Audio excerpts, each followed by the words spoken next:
Thank you, Anavi, so much. This morning, the NTSB will be investigating what led up to this fiery plane crash near Brookshire.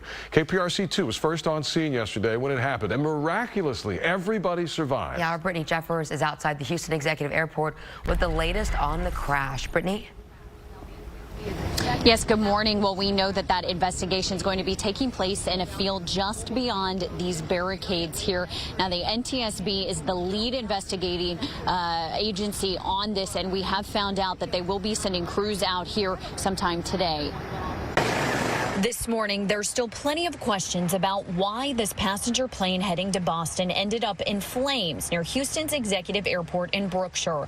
Investigators say the plane rolled through a fence and caught fire in a field while attempting to take off around 10 a.m. on Tuesday morning. When I saw the fireball, mine was, we got to get out there fast. The airport's executive director, Andrew Perry, was one of the first at the scene. He says when he saw the flames, he rushed to the wreckage. My crews and our tenants, we all jumped in the trucks and got out there as fast as possible.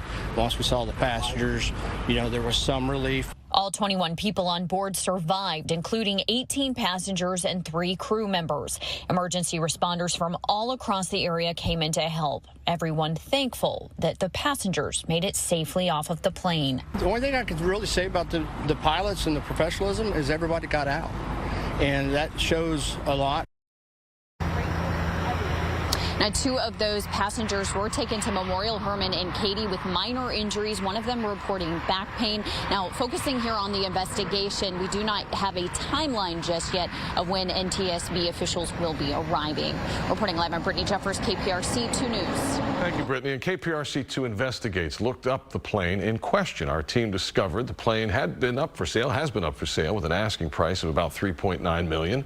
The plane was listed by Executive Aircraft Services out of Arizona. The company's owner told us the plane was on and off the market over the last year and a half. He says it was current on all its inspections and maintenance. The jet had been reconfigured from a commercial jetliner to a VIP or corporate configuration to allow for more amenities.